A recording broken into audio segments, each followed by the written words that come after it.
nos céus.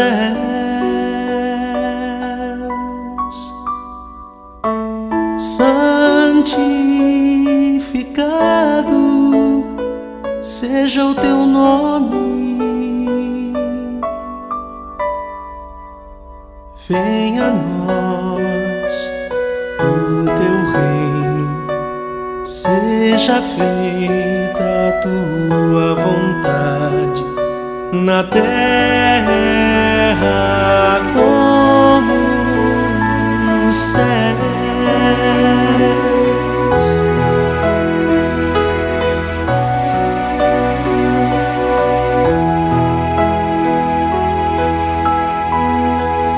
O pão nosso de cada dia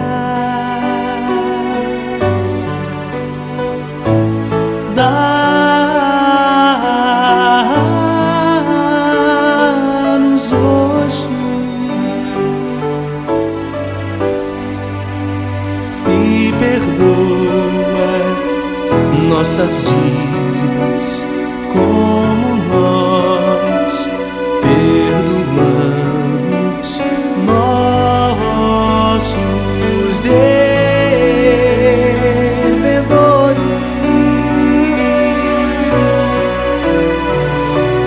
Não nos deixes cair em tentação, mas livra-nos do mal, pois teu é o reino, o poder e a glória para sempre, para sempre.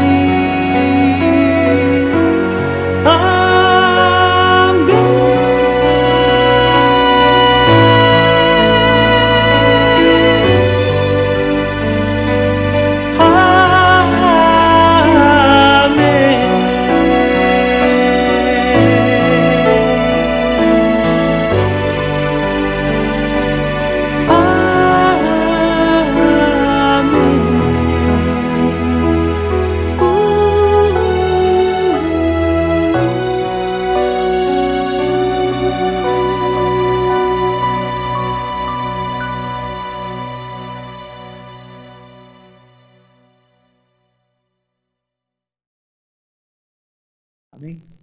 Livro do profeta Jonas, capítulo 1, versículo 1 diz assim: Veio a palavra do Senhor a Jonas, filho de Amitai, dizendo: Levanta-te, vai à grande cidade de Nínive e clama contra ela, porque a sua malícia subiu até mim. Mas Jonas levantou-se a fim de fugir de diante da face do Senhor para Tarsis. Desceu a Jope, onde achou um navio que ia para Tarsis. Pegou a sua passagem e embarcou nele, a fim de ir com eles para Tarsis, para longe da presença do Senhor. Mas o Senhor mandou ao mar um grande vento, e fez-se no mar uma grande tempestade, de modo que o navio estava a ponto de se despedaçar. Então temeram os marinheiros, e clamavam cada um ao seu Deus, e lançaram ao mar a carga do navio, para aliviarem do seu peso. Jonas, porém, descera ao porão, onde se deitou, e dormia um sono profundo. Agora vai lá comigo em Atos, capítulo 27. Livro de Atos, capítulo 27.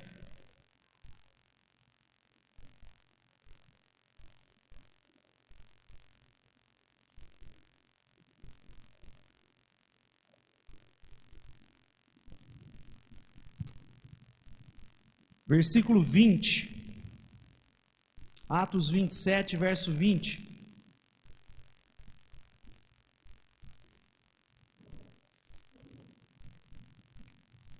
Diz assim: Não aparecendo havia já muitos dias nem sol nem estrelas, e caindo sobre nós uma mão pequena tempestade, fugiu-nos toda a esperança de nos salvarmos. Havendo eles, estando muito tempo sem comer, Paulo, pondo-se em pé no meio deles, disse: Senhores, devieis na verdade ter me ouvido e não ter partido de Creta para evitar esta avaria e perda. Mas agora vos admoesto a que tenhais bom ânimo, porque não se perderá a vida de nenhum de vós, mas somente o navio. Esta mesma noite o anjo de Deus, de quem eu sou e a quem sirvo, esteve comigo, dizendo: Paulo, não temas, importa que sejas apresentado a César, e Deus te deu todos os que navegam contigo. Portanto, senhores, tende bom ânimo, pois creio em Deus que há de acontecer assim como me dito. Contudo, é necessário irmos dar numa ilha. Chegando à 14ª noite, sendo nós ainda impelidos de uma e outra banda do mar Adriático, por volta da meia-noite suspeitaram os marinheiros que estavam próximos de terra. Lançando a sonda, acharam 20 brasas. Passando um pouco mais adiante, tornando a lançar a sonda, acharam 15 brasas. Ora, temendo darem rochedos, lançaram da popa 4 âncoras e esperavam ansiosos que amanhecesse. Procurando, porém, os marinheiros fugir do navio, e tendo já arriado o batel ao mar, sob o pretexto de irem lançar âncoras da proa, disse Paulo ao centurião e aos soldados: se estes não ficarem no navio, não podereis salvar-vos. Então os soldados cortaram os cabos do batel e deixaram cair. Enquanto amanhecia, Paulo exortava a todos que comessem alguma coisa, dizendo: é já hoje o 14º dia que esperais e permaneceis sem comer, não havendo provado nada.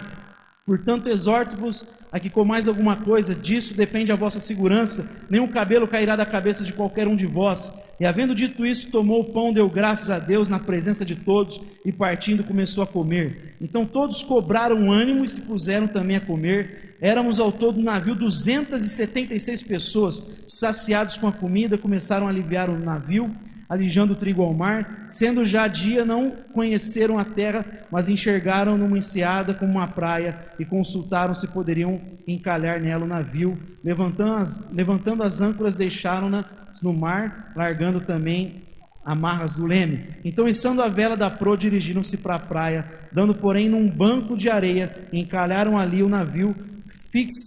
Fixa a proa, o navio ficou imóvel, mas a popa abriu-se com força das ondas. Então a ideia dos soldados foi que matassem os presos para que nenhum fugisse, escapando a nado. Mas o centurião, querendo salvar a Paulo, estorvou-lhes este intento. Mandou-lhes que os que pudessem nadar fossem os primeiros a se lançar ao mar e alcançar a terra. Os demais deviam salvar-se em tábuas e outros em destroços do navio. Assim, todos chegaram à terra a salvos. Pai, te damos graças pela tua palavra. Peço que nesse momento o Senhor venha conduzir a minha vida e levar cativo todo o nosso pensamento a ti, para que sejamos ministrados pela tua palavra nessa noite, que ela venha gerar frutos, mudanças em cada um de nós, nas áreas que somente o teu Espírito conhece, que ele possa nos levar a sondar o nosso coração, para que venhamos a ser alvo dessa transformação. É o que nós pedimos em nome de Jesus. Amém. Amém, meus irmãos? Eu citei bem rápido a história desses dois homens. Provavelmente vocês conhecem a história de Jonas, conhecem esse episódio de Paulo, que ele está sendo levado como prisioneiro no navio, cai na simpatia do comandante ali do exército. Paulo se inteira das coisas ali, chegam a salvo a ilha de Malta, e ali Paulo ainda continua pregando naquela ilha, ora pelas pessoas. A gente vê a história, um relato de dois homens da mesma nação, servos do mesmo Deus, mas com atitudes completamente diferentes. Os dois têm os mesmos valores, conhecem a mesma escritura, ouviram as mesmas histórias sobre o livramento que Deus deu aos seus antepassados. No entanto, eles têm duas disposições para a vida completamente distintas. A gente aqui se depara com dois modos de encarar a vida, duas maneiras de nós levarmos adiante a nossa jornada por essa vida. E eu gostaria de, rapidamente nessa noite, que nós ainda vamos cear, falar sobre essas diferenças desses dois homens. Esses dois homens, nascidos na mesma nação, debaixo dos mesmos valores, mas que olham para a vida de modo diferente. Nós vemos num primeiro relato Jonas, sujeito que não tem planos, não tem propósito, olha para a vida e segue a filosofia Zeca Pagodiana: deixa a vida me levar, ou vida leva eu. Ele recebe uma ordem de Deus, compra uma passagem para Tarsis e nem sabe o que ele vai fazer, simplesmente quer fugir da presença do Senhor, da face do Senhor, ele se entrega, se deixa levar. Vou para Tarso, vou para qualquer lugar, o lugar mais longe que tiver dessa geografia que Deus quer que eu vá pregar. Né? Vale um parêntese aqui que Nínive, não é que Jonas tinha medo de Nínive, Jonas tinha ódio de Nínive. Ele tinha ódio, tinha uma raiva gigantesca nesse povo. Você sabe por que Jonas não quer ir para Nínive? Porque o medo dele é Deus perdoar os ninivitas. Ele não queria que Deus perdoasse. Jonas está aquele desejo que caia fogo de Deus sobre os ninivitas. Por isso ele quer ir embora. E aí ele representa esse cidadão que olha para a vida e não tem propósito, não tem projeto, não tem planejamento, não tem nada, não pretende diagnosticar nada, não sabe para onde vai, simplesmente arrastado de um lado para o outro pelas ondas dessa vida. Em contrapartida, obrigado meu amor, essa é a melhor água. Em contrapartida, a gente vê um Paulo com um profundo senso de missão. Paulo ele está preso, ele está algemado, mas ele sabe por que está entrando naquele navio. Antes de ir para Jerusalém, o profeta Ágabo tem uma visão. Pega o cinto de Paulo e fala, o dono desse cinto, ele amarra as mãos e diz assim, o dono desse cinto vai ser algemado, vai sofrer açoites lá em Jerusalém. E Paulo fala, e o pessoal começa, Paulo não desce para Jerusalém. Paulo, por que vocês estão falando para mim? Onde eu vou, o Espírito Santo fala que o que me espera é açoite, é chibata, é o coro cantando. Não é novidade isso para mim. O que importa para mim é cumprir o meu ministério de pregar o evangelho da graça de Deus. É um cara que está algemado, mas tem profundo senso de missão. Ele não está sendo levado pelo soldado, ele tem convicção de que ele está sendo levado por Deus. É gente que não está refém da vida, não sabe, não, Paulo sabe o que ele tem que fazer, ele sabe para onde ele tem que ir, ele tem profundo senso do porquê ele está nessa terra. Em contrapartida, Jonas é o cara que está sendo levado. Isso é um perigo em todas as áreas. É um perigo para o sujeito que é empreendedor. É um perigo na área profissional. Quando a gente não tem planejamento na vida. Quando a gente não sente e fala onde eu quero estar daqui 1 ano, onde eu quero estar daqui 5 anos, o que eu pretendo fazer como família daqui tantos anos, onde nós queremos chegar como igreja daqui tantos anos, daqui 1 ano, daqui 5. Isso é ruim em todos os aspectos, profissionalmente, como igreja e como filho de Deus. Paulo aos Efésios ele vai dizer que se a gente não tem uma profunda consciência do evangelho, nós seremos arrastados de um lado para o outro por todo o vento de doutrina. Por que você é arrastado por vento de doutrina? Porque a tua vida não está firme no evangelho da graça de Deus. Você não lançou âncora no evangelho da graça de Deus. Aí a gente ouve uma historinha aqui, um evangelho que se você der dinheiro você prospera e Deus te abençoa, você vai ficar rico. Aí vem um monte de gente que é ludibriada pelo canto da sereia. Aí daqui a pouco vem um outro tipo de evangelho do coach. Você tem que olhar para você, né? Não é o evangelho da ajuda que vem do alto, é o da autoajuda. Você tem todo o potencial, você é um vencedor. E aí tem crente que vai entrando nessas vibes. Ou abraça uma ideologia e começa a querer construir na terra aqui um céu sem Deus. Que é isso que as ideologias prometem. Prometem um negócio utópico que nunca vai ser realizável. Nunca. Pelo contrário, todas as tentativas de construir esse paraíso na terra acabaram em sangue, em morte, em genocídio. É só olhar os livros de história. Todos os caras que estavam por trás disso prometiam o paraíso na terra. Os teóricos falavam de chegar nesse momento, mas nunca chegou, né, Adriano? Nunca chega. É só sangue, é só chibata. O crente não pode flertar com essas coisas. E ele só vai flertar quando ele não sabe por que ele está nesse mundo. Você está aqui para cumprir a missão de Deus.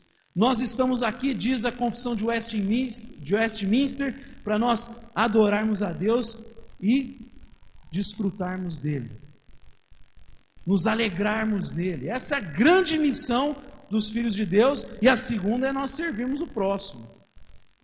Parece que Jonas perdeu esse senso de missão.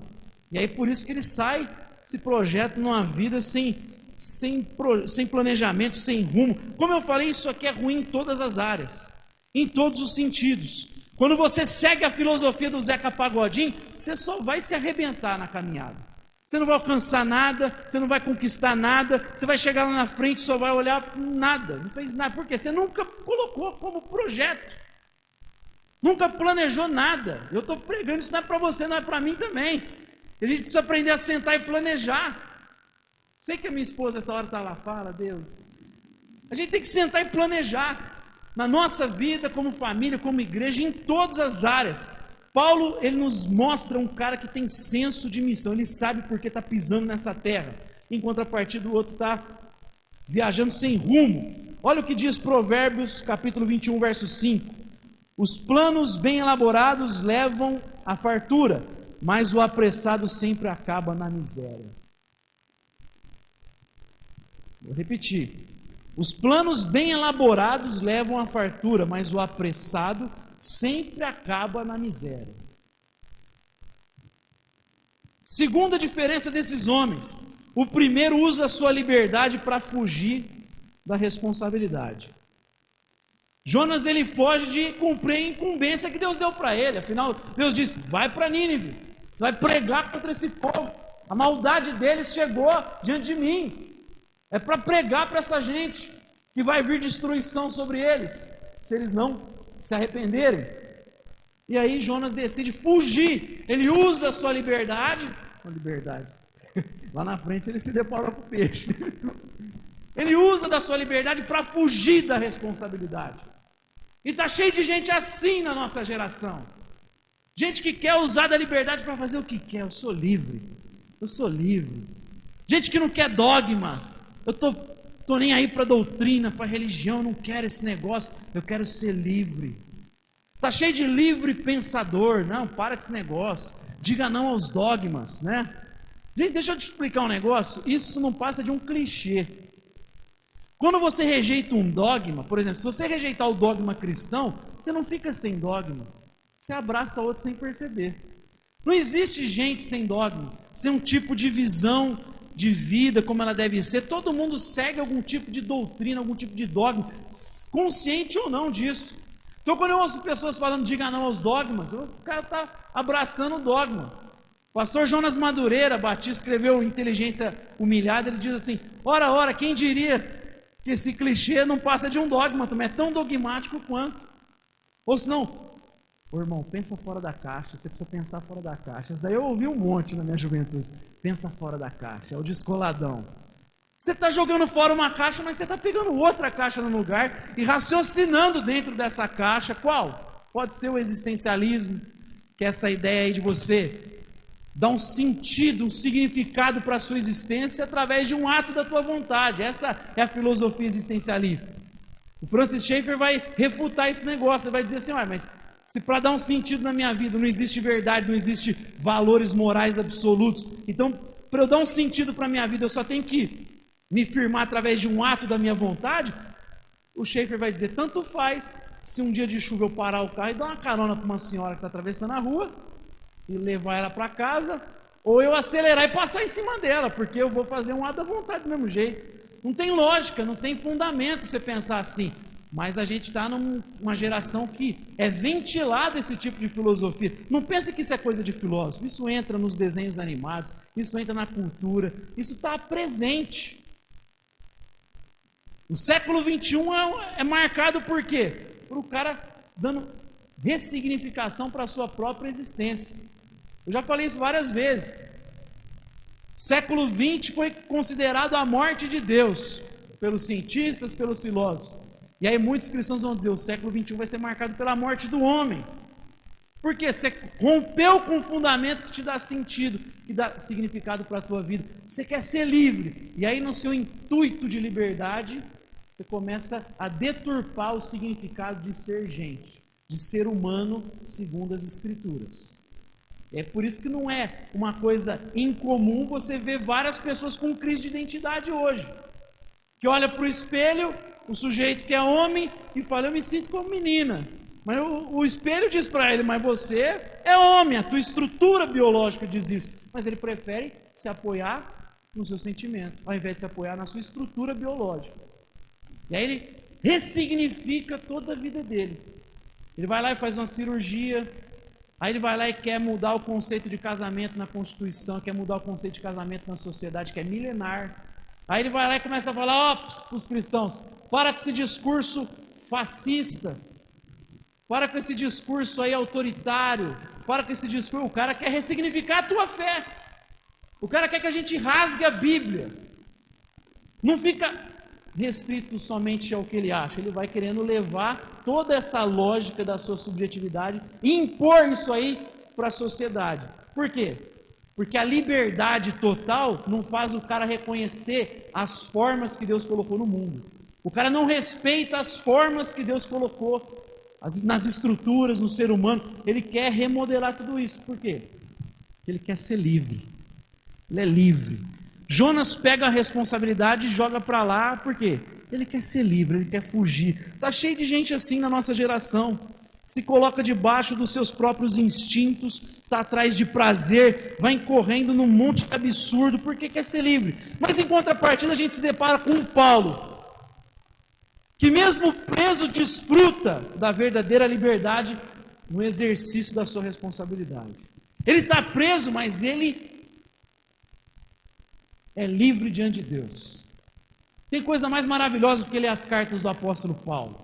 Ele está preso, seja numa prisão domiciliar em Roma, seja na masmorra, mas a mente dele é livre, ele sabe quem ele é diante de Deus. Ele nunca deixa de cumprir a sua responsabilidade diante de Deus. Sabe por que ele entende que em Cristo você é livre do pecado, mas você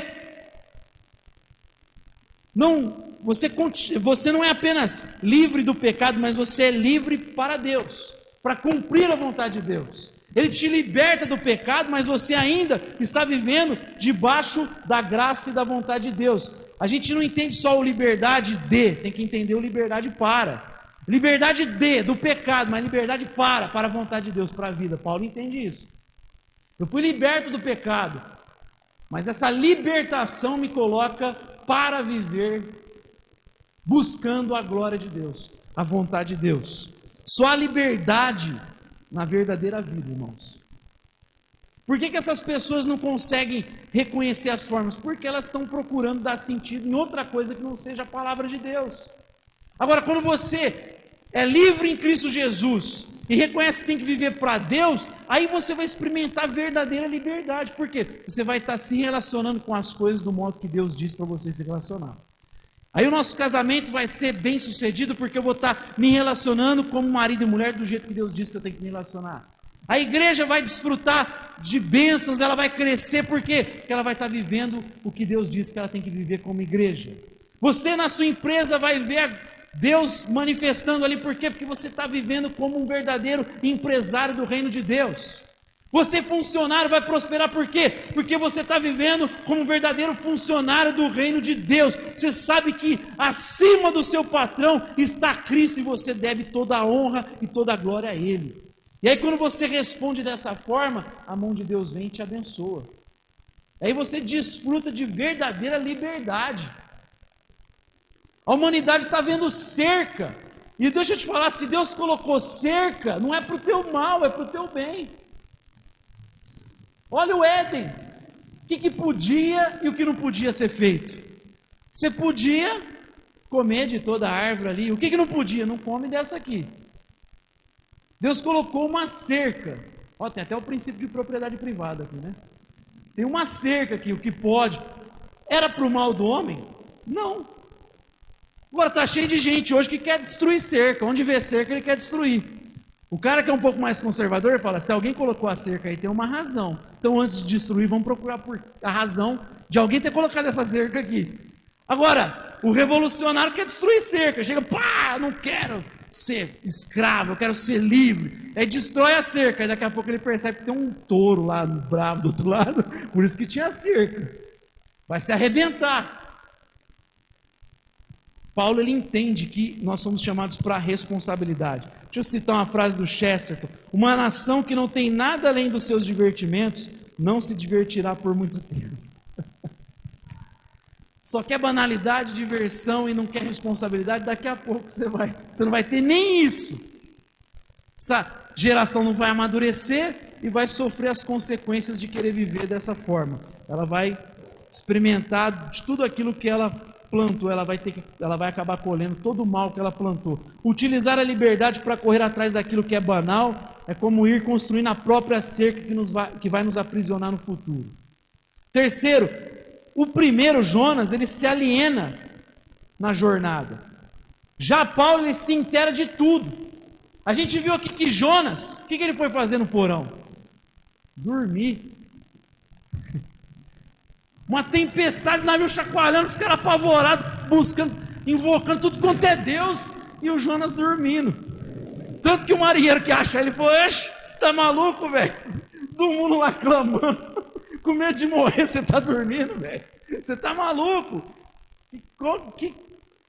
Que você tomou, né? Que relaxante foi esse? Tá todo mundo apavorado, você tá dormindo."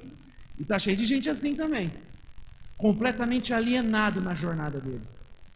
Vê alguns apavorados, vendo os riscos, o que a gente pode enfrentar, para onde a nação está indo, e o cara, não, tá relax, tudo relax. Por quê? Porque ele não se inteira com nada também. Não é fé isso é alienação. Você não está inteirado com o que está acontecendo, é o Jonas. A coisa está pegando em cima do navio e ele está dormindo, está cheio de gente dormindo também. Já o Paulo, o que ele fez? Paulo, você viu que o texto diz o número de pessoas da tripulação? Paulo sabia até o tanto de gente que tinha no navio. Paulo ficou amigo do comandante, Paulo conversou com os marinheiros, Paulo se inteirou de tudo que estava acontecendo, sabia quantas pessoas tinham no navio, o cara se informou de tudo. Isso aqui é líder, né? Paulo é esse cara fantástico. Ele sabe quantas pessoas tem, o que está acontecendo, o que tem que fazer. Ele que levou, gente, ele é prisioneiro. Para pensar, Paulo é prisioneiro. Tem um comandante, tem um piloto, tem um monte de gente, tem soldado, e é Paulo que levanta e fala: gente, faz 14 dias que ninguém come. Já dizia a minha avó, hebreia, saco vazio não para em pé, né? Que isso aí, o mais velho que anda para trás, né? Saco vazio não para em pé, você precisa comer alguma coisa. É Paulo que está orientando o navio. Ele que está dando, vamos comer. Aí os marinheiros querem fugir, ele falou: se os caras fugirem, a gente lascou. Não deixa fugir não, porque eu entendo de pregar, você entende de pilotar um negócio, você entende de soldado. Se esses caras forem embora, ninguém sabe fazer nada. Deixa quem de direito em cada área. Então Paulo, ele sabe tudo o que está acontecendo, ele se informa, ele procura saber as coisas, o outro está completamente alienado. Já dizia Platão que eu não falei propositadamente essa frase não, viu gente, só que ela cabe bem aqui: não há nada de errado com aqueles que não gostam de política, simplesmente serão governados por aqueles que gostam. Platão já dizia isso. Não tem nenhum problema você não gostar de política, só que você vai ser governado por quem gosta. E tem gente que eu não quero me inteirar, isso aqui é só uma aplicação que cabe para nós, mas a gente tem que pensar isso no geral. Deus não colocou a gente para nós andarmos olhando para o céu apenas e não nos inteirarmos do que acontece ao nosso redor. Está cheio de crente que é escapista. Ele não se inteira, ele não procura promover nada, porque não, Jesus vai voltar, irmão. Jesus vai voltar e vai acabar com esse mundo. Mas só porque ele vai voltar, ele falou que você ficar sentado ou deitado eternamente em berço esplêndido, esperando ele aparecer nas nuvens em glória, não é para fazer nada? Não tem imperativo para a gente servir o próximo, para cuidar de quem tem fome, para dar de beber para quem tem sede? Não tem imperativo para visitar o doente nos hospitais? Não tem imperativo para você ir até o prisioneiro? Não tem imperativo para a gente mudar, para a gente transformar a realidade através da nossa ação cristã? Está cheio de imperativo na Bíblia, assim. Está cheio de texto mostrando que a igreja tem que ser esse agente. Quem é, afinal de contas, o sal da terra? Nós. Quem é a luz do mundo? Nós. Sal só tem sentido fora do saleiro. Olha, o sal nas escrituras, ele tem vários sentidos que a gente pode trazer. Tem o de dar sabor para a vida, tem o de evitar que a carne apodrecesse, e Jesus está falando assim: é vocês que vão evitar que a sociedade venha se corromper cada vez mais. Então tem que esfregar o sal na sociedade. Para quê? Para que ela não apodreça. Porque a hora que apodrecer, aí não tem mais nada para esperar do que o juízo de Deus. É vocês que têm que evitar que ela apodreça. O sal tem o sentido lá no livro de Levítico da aliança com Deus. A gente mostra a nossa aliança com Deus através das nossas ações. Somos nós que vamos promover. Por isso que a gente não pode viver de maneira alienada. Não pode viver olhando só para cima. A gente olha para cima, mas a gente encara os desafios aqui. Lembra de Pedro? Está cheio de gente igual à espiritualidade de Pedro. Então Jesus se transfigurou na frente de Pedro, de João e Tiago. Imagina que experiência maravilhosa. Transfiguração de Jesus, a glória de Jesus tomou o monte. As vestes de Jesus ficaram resplandecentes. O rosto de Jesus ficou resplandecente. E aí aparece Moisés e Elias ainda e fica conversando com Jesus. Você imagina presenciar isso aí? E aí Pedro fala o quê? Mestre, é bom estar aqui. Vamos fazer 3 tendas, uma para você, uma para Moisés e Elias, e vamos ficar aqui, que é bom demais ficar aqui. O que ele está propondo? Vamos ficar no monte para sempre, eu não quero mais descer, porque lá embaixo está cheio de gente doente, cheio de gente com problema, vamos ficar aqui em cima, na glória.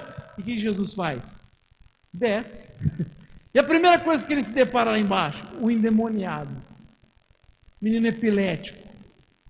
Está cheio de gente que quer ficar no monte. Jesus fala, não, mas a gente tem que ir lá no monte, lá no vale. Não é só a espiritualidade do monte, é a espiritualidade do vale.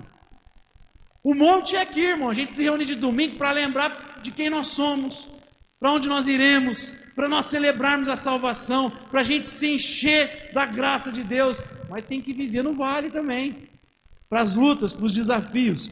E Paulo entendia isso. Paulo se inteirava por conta disso. Já Jonas, ele está dormindo lá. Não seja um Jonas, não fique dormindo, irmão. Amém?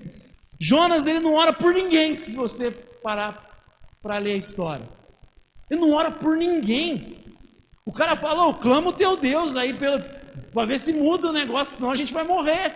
Então estão adorando o Deus Sol, a Lua, estão invocando um monte lá. Invoca o seu também para ver se a gente muda essa situação. E aí Jonas, ele fala, não, o problema sou eu, me joga lá. Aí os caras jogam ele no mar, pede perdão antes para Deus, joga ele no mar.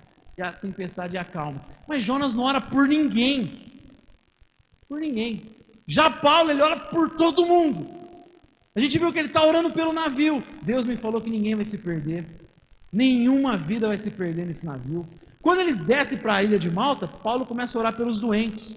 Paulo ora pelas pessoas simples e Paulo ora pelos governantes, pelo cara que governava lá. Ele entra lá, ora pelo cara também.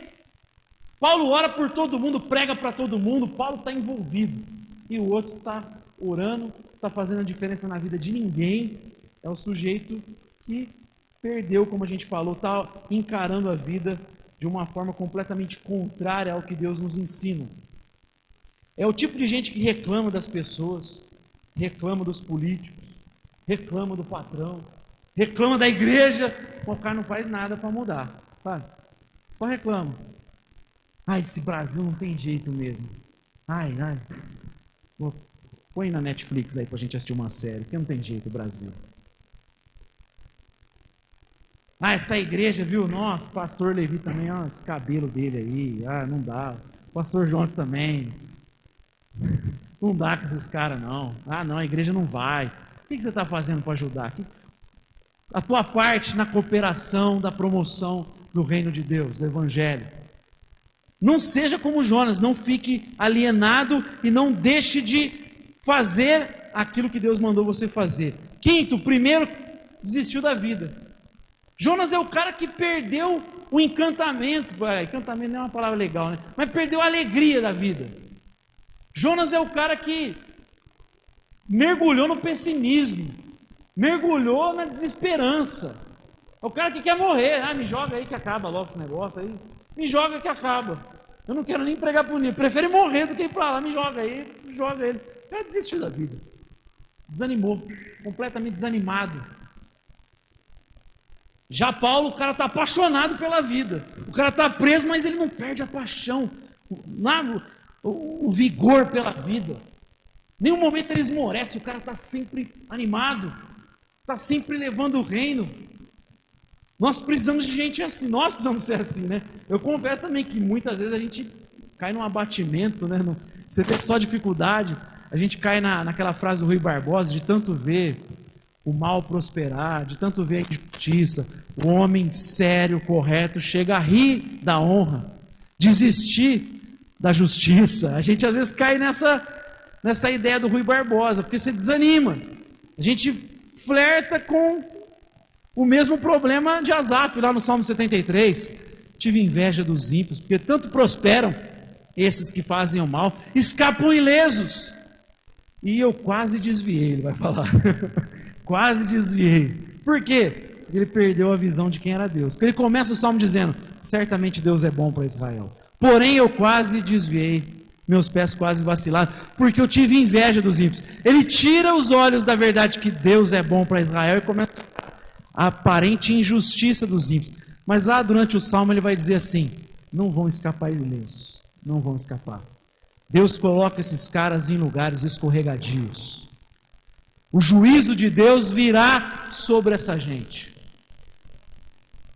Deus não está com os olhos fechados. O juízo de Deus virá sobre essas pessoas que fazem o mal e aos nossos olhos parece que escapam ilesos. A gente não tem que entrar num desânimo total. Ah, velho, não dá mesmo. Chega, velho, chega, não dá. Fazendo. Não entregue o jogo se o juiz ainda não apitou. Ainda tem esperança, por quê? Porque maior é Deus que está conosco, amém? Paulo ele é vibrante. Seja como criança, olha, seja como o nosso Deus. Mesmo Chesterton, no livro Ortodoxia, ele fala, uma criança balança as pernas ritmicamente por excesso de vida, não pela ausência dela. Pelo fato de as crianças terem uma vitalidade abundante, elas são espiritualmente impetuosas e livres, por isso querem coisas repetidas e inalteradas, elas sempre dizem, vamos de novo, e o adulto faz de novo até quase morrer de cansaço, pois os adultos não são fortes o suficiente para exultar na monotonia, mas talvez Deus seja forte o suficiente para exultar na monotonia. É possível que Deus todas as manhãs diga ao sol, vamos de novo, e todas as noites à lua, vamos de novo. Talvez não seja uma necessidade automática que torna todas as margaridas iguais. Pode ser que Deus crie todas as margaridas separadamente, mas nunca se canse de criá-las. Pode ser que Ele tenha um eterno apetite de criança, pois nós pecamos e ficamos velhos, e nosso Pai é mais jovem do que nós. Criança é assim, né? Eu vejo às vezes adulto hoje em dia, ver a criança correndo, agitado, e nossa, esses meninos, mal educados. Gente, criança corre mesmo. Criança tem excesso de energia. Você está reclamando, sabe por quê? Porque você é um velho xarope.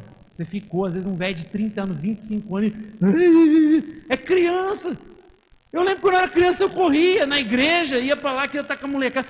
É criança. O que a gente não pode permitir é que ela, né, responda para o adulto, seja mal. Aí você tem que corrigir. Agora, criança tem excesso de vida e você é bravo? Vai fazer uma academia, irmão, então, para dar uma animada aí, para não ser... Você quer censurar uma criança de 5 anos porque ela está animada com os amiguinhos? Que maluquice é essa, nossa? Criança tem excesso de vida, e o Chesterton fala, né? Ela não cansa, não é igual nós, a gente cai na monotonia, nossa, culto de novo, de novo esse louvor, nossa, mas de novo o Jonas com a camiseta, de novo, de novo isso. Mas de novo esse irmão na porta, nossa Deus, a gente cansa, e o Chesterton está falando, as crianças não cansam da monotonia, para elas é vamos de novo, mais uma vez, e talvez o nosso Deus seja assim, tem excesso de vida. Em tempos ruins e bons, eu nunca perdi meu senso de entusiasmo pela vida. Sabe quem falou isso? Walt Disney. Eu nunca perdi entusiasmo pela vida. Podia ser um tempo bom ou ruim, eu nunca perdi o entusiasmo pela vida. Se você tem Deus do seu lado, muito mais você tem que ter energia, olhar para a vida com entusiasmo. Jonas trabalhava com raiva. A missão dele foi feita com raiva, com ódio. Já Paulo, ele abençoa todo mundo à volta dele. Você lembra de Jonas? Quanto tempo ele pregou em Nínive? Você lembra quanto tempo foi? Quanto tempo foi? Alguém lembra? Nínive ele demoraria uns 4 dias para percorrer, 3 ou 4. Ele faz tudo em um dia. Provavelmente ele pregou correndo. Se você olhar a pregação dele, ele nem fala de arrependimento. Ele só fala que vai vir um juízo. Ele só fala que Nínive vai ser destruída. Você sabe que o Ronaldo Lindório diz que tem uns historiadores, uns teólogos, linguistas que fala que ele pregou em aramaico para os caras não entenderem ainda. Por quê? Porque ele queria que Deus matasse os caras, meu. Ele queria que eles fossem fulminados. Ele, tá bom, eu vou cumprir a missão. Por quê? Quando ele foi atirado no mar, Deus deu a ordem para vir um peixe, uma baleia, e ela faz o quê? Lá no ventre da baleia se arrepende, ora, e aí, onde ela cospe o Jonas? Em Nínive, olha só. Eu sou livre, vou fugir. Aí joga lá. Você é livre nada, rapaz, que livre. Você vai cumprir o que eu falei. E aí ele faz, mas faz contrariado, faz com raiva. Faz com birrinha. Ele também sai correndo lá. Cristo de Deus vai vir! Sai correndo, prega. E aí o que ele faz depois? Senta em frente, fica esperando a destruição. Fica esperando o apocalipse, o Armagedon. Com raiva. Enquanto isso, Paulo abençoa todo mundo. Paulo tem graça, tem doçura. Paulo não foi batizado no limão nem no vinagre. Então os crentes parece que foi, né? Nervoso, bravo, revoltado, com ódio da vida, com raiva de tudo. Não abençoa ninguém. Um dia que eu tava bravão, cara, no trânsito. Eu tomei um fumo de um morador de rua. Eu tava cabeça longe, bravo com as coisas. E aí o cara pediu, eu falei, irmão, não tenho nada aqui. Pô, pelo menos um sorriso. Aí ele até começou a rir de mim. Oh, foi mal, irmão. Aí eu sorri pra ele. Depois eu fiquei bravo de novo. Não, tô brincando. Tô brincando. Aí eu sorri pra ele, mas pô, o cara falou, pelo menos um sorriso aí. Aí eu, desculpa aí. Tô viajando aqui. Mas tem gente que vive com raiva, com ódio, tá pregando igual, sabe? Tudo que faz é um fardo. O patrão pede um negócio. A mãe pede, filho, lava a louça pra mãe. Que droga, só eu que lavo a louça. Tem uns ainda que quer mudar o mundo lá fora, né? Crítica da vida do pobre. Rapaz, não lava nem a louça pra mãe, vai ajudar o pobre lá fora. Não ajuda nem o próximo em casa. É igual o Carlinhos Queiroz, que não falou que o cara falou para ele, pastor, eu quero ser missionário e pregar para os índios no Amazonas. Depois então começa a pregar para os índios na sua casa, que eles estão vivendo igual índio lá. Começa lá. Faz tudo com fardo, tudo é pesado. Aí vão lá, nossa, que a pessoa... Não dá. Faz com o mesmo vigor que o apóstolo Paulo tinha. Fazia com graça, fazia com paixão, orou por todo mundo no navio, pela ilha, do menor ao mais importante. Ele faz tudo isso porque ele tem empenho no que ele faz. Paulo faz as coisas com empenho. No que diz respeito ao empenho, ao compromisso, ao esforço, à dedicação, não existe meio termo. Ou você faz uma coisa bem feita, ou nem faz. Nem faça. Sabe quem diz isso? Quem disse isso? Ayrton Senna. Esse aí fazia com empenho, né? Até hoje a gente está esperando surgir um cara igual, não surge nunca. O cara fazia com uma paixão, com uma coisa... Você vê que ele amava aquele negócio, né? O Ayrton Senna amava o que ele fazia. Tá cheio de gente que não é cristã e faz com empenho as coisas. Você vê o Steve Jobs, por que fez o que fez? Porque tinha empenho. Por que o Walt Disney fez esse negócio? Porque tinha empenho. Fazer com dedicação, fazer o melhor que podia. Por que às vezes a nossa vida não vai? Porque não faz com o mesmo empenho. Fazer o louvor, vamos... tá bom isso aqui, fazer aqui. Lá, vamos fazer desse jeito mesmo, tá bom, só assim. Tudo tá bom, vamos mais ou menos. Mais ou menos, vamos fazer mais ou menos, tá bom. Não dá, se você é cristão, você tem que fazer com empenho, como o apóstolo Paulo. E último, o primeiro se transtorna por qualquer coisa. Qualquer coisa. Quando ele vê que Nínive não é destruída, o texto diz que Deus faz crescer uma planta, aí traz uma sombra para ele, aí ele fica felizão. Só que durante a noite vem lá um verme, mata, come a planta, destrói a planta, ela seca. E aí ele fica bravo. Minha vida não tem, que droga, quero morrer. Aí Deus fala, caramba, você tem mais compaixão de uma planta do que uma cidade de homem que não sabe diferenciar a mão direita da esquerda. Você tem mais compaixão da plantinha aí. Olha, eu ia brincar, né? Que tem um pessoal hoje em dia que tem mesmo, né? Tem mais compaixão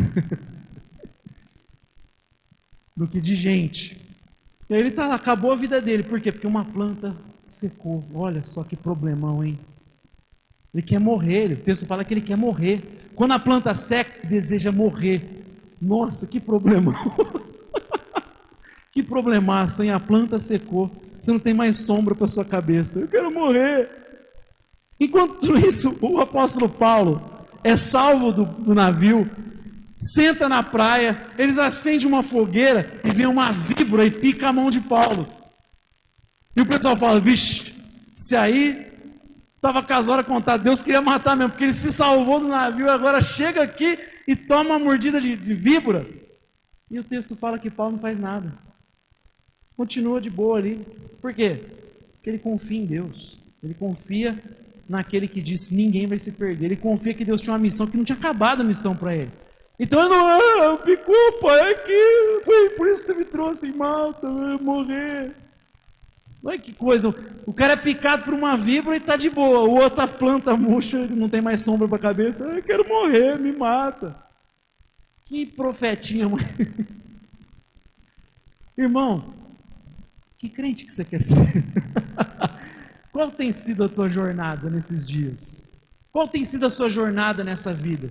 Você está parecendo Jonas, andando sem rumo, deixando a vida te levar, seja na sua empresa, seja no seu trabalho, seja na sua família, seja na igreja, seja em qualquer área. Como cristão, você está deixando a vida te levar? Ou você está como Paulo, você tem senso, você sabe por que você está nesse mundo. Eu sei a razão de eu estar aqui, eu fui colocado aqui como instrumento de Deus. Qual é a tua atitude nessa jornada? Você está deixando de orar pelo próximo ou você está orando e se colocando como um canal de transformação, instrumento de Deus na vida do outro? Você está alienado dessa vida, olhando para o céu, assistindo série na Netflix tão somente, não tem problema nenhum, viu gente? Eu assisto não só lá, assisto na HBO, onde tiver, gente. Não é o problema assistir série, o problema é eu vou assistir série, eu vou me esconder da realidade, se alienar de tudo que está acontecendo. De repente está assustado, o que está acontecendo no Brasil? Eu vi um vídeo, o que aconteceu, gente? Não estou entendendo nada, agora já está dias aí. Você está alienado da vida como Jonas, dormindo lá no porão, enquanto o tempo está fechando lá em cima, ou você está como Paulo, se inteirando de tudo. Você olha os marinheiros ali, vê o que tem que acontecer, você sabe que tem comida ali estocada, você sabe quantas pessoas tem no navio, você está o tempo todo conversando com o comandante, você está se inteirando da realidade ou você está alienado? Está trabalhando com raiva? Fazendo com peso que Deus colocou você para fazer? Está levantando segunda-feira fazendo, ai que droga, segunda-feira. Se você levanta assim, vai ser pesado mesmo. Sabe quando dá aquela agonia que você ouve a música do Fantástico? Ai mãe, acabou o domingo. Você está assim? Ou você está levantando, agradecendo a Deus? Você está fazendo com empenho as coisas que Deus colocou? Ou está fazendo de qualquer forma? Está se abatendo por qualquer lutinha que você tem? Pneu furou? Que droga, só comigo. O cara te fechou no trânsito, é só comigo. Ou você está como Paulo, entendendo que Deus é maior sobre todas as coisas e você tem sempre um motivo de gratidão, não se abate por coisa alguma, não se deixe abalar, não deixe abalar seu mundo por uma simples tremida. Temíveis terremotos. Uma frase aí de autor desconhecido. Não se deixe abalar por tremidinhas, porque você ainda vai enfrentar terríveis terremotos. O mesmo Paulo, quando é apedrejado, o pessoal ele foi dado como morto. O texto diz que ele se levanta, meio mauzão, né? O pessoal achou que ele tinha morrido. Ele continua a viagem pregando para os discípulos que ele tinha formado, e o texto diz em Atos 14, verso 22, fortalecendo a fé dos discípulos, dizendo a eles, é necessário, através de muitas tribulações, entrarmos no reino dos céus. Para Paulo, o apedrejamento foi só mais uma luta. Talvez para ele uma lutinha. Gente, Não dá para se abalar por qualquer coisa. Eu sei que a gente fica e muitos estão indignados com a injustiça, mas não pode deixar abalar a nossa fé. A nossa fé. Tem que continuar indignado, sim. Que injustiça ninguém pode achar que é normal. Mas a gente não pode deixar que isso abale a nossa fé em Deus. Amém? Que tipo de pessoa que você tem sido? Eu citei aqui vários pontos de diferença desses dois homens na jornada deles.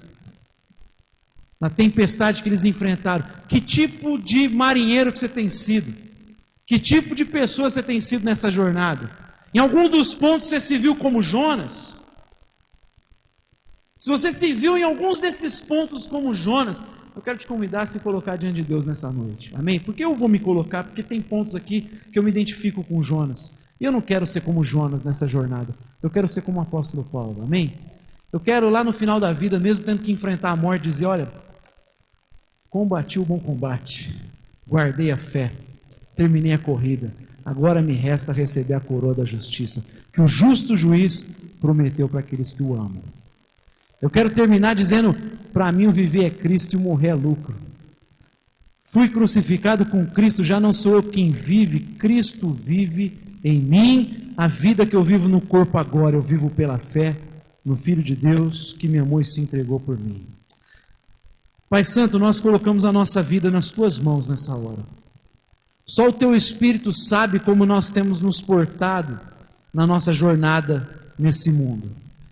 Teu Espírito sabe cada área que nós precisamos mudar, cada aspecto da nossa vida que tem sido negligenciado.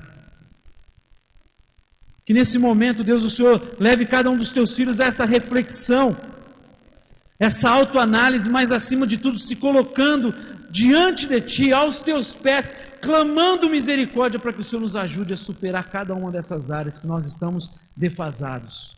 Nós não queremos seguir a vida sem projeto, sem senso de missão.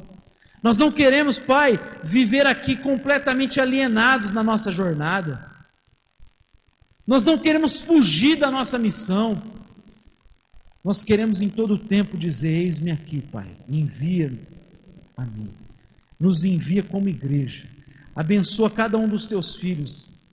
Abençoa cada empreendimento que eles estão comprometidos, que o Senhor nos confiou, que possamos de fato ser luz, ser sal nesse mundo. É o que nós te pedimos em nome de Jesus, que a nossa jornada aqui nesse mundo seja similar ao do Teu filho, do apóstolo Paulo. Nós queremos nos espelhar nele para de fato fazermos a diferença onde nós pisarmos. Paulo, algemado escravo, fez a diferença naquele navio e foi instrumento Teu para salvar quase 300 pessoas. Nos ajuda na nossa jornada a sermos instrumentos para a salvação do próximo. É o que nós te pedimos em nome do Teu Filho Jesus. Amém. Aquietai-vos